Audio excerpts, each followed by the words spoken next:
அனைவருக்கும் வணக்கங்க. இது வார இறுதி அறுவடைன்னு கூட சொல்லலாம். இல்ல நாளைக்கு சமைக்கிறதுக்கு நான் எடுத்திருக்கேன் அப்படின்னும் சொல்லலாங்க. இப்ப எல்லாத்தையும் போட்டு நான் ஒரு சாம்பார் அந்த மாரி வைப்பேங்க. அப்படி வைக்கும்போது நம்ம வீட்ல விளைஞ்சது அப்படிங்கிறனால நம்மளுக்கு நல்ல சத்துக்களும், உடல் நலத்துக்கு தேவையான விட்டமின்ஸும் நம்ம மாடி தோட்டத்துலேருந்தே நம்ம எடுத்துக்கலாங்க. வெண்டைக்காய் நேத்தே நெறைய பறிச்சிருக்கேங்க. அதனால எதையும் சேர்த்து நான் பொரியல் பண்ணிடுவேங்க. அப்புறம் சொன்னேன் இல்லைங்களா, நாகப்பட்டினம் கத்திரி இது பாருங்க. அப்படியே கீறிட்டு 4ஆ கீறிட்டு அப்படியே காரக்குழம்பு அது மாதிரி வைக்கும்போது, எண்ணெய் கத்திரிக்காய் குழம்பு வைக்கும்போது ரொம்ப நல்லா இருக்குங்க. வேற வகை கத்திரியும் நம்ம வீட்டுல மாடியில இருக்கு. அது இலசாவும் நம்ம பறிச்சுக்கலாம். எலுமிச்சை ஜூஸுக்காக எடுத்திருக்கேன். முள்ளங்கி பார்த்தீங்களா, கம்மியாக தான் வளர்ந்துருக்குங்க. கொஞ்சம் இலசா இருக்கிற வரைக்கும் பறிச்சுட்டேங்க. அந்த பக்கம்லாம் நிறைய வச்சிருக்கேங்க.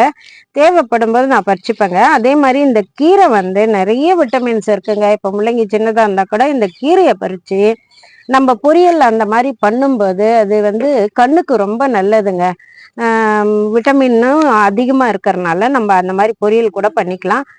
நான் சொன்னேன் இல்லைங்களா, ஒரே ஒரு நூக்கல் சீசன் முடிஞ்சிட்டனால வெயில் வந்துட்டனால ஒன்று தாங்க கடைசியாக இருந்த ஒன்றை மாத்திரம் பறிச்சிருக்கேன். அதே மாதிரி வெள்ளரி, இந்த கொத்துப்பேர்க்கன் அந்த மாதிரி சிலது கொஞ்சமாக இருந்ததை பறிச்சிருக்கேங்க.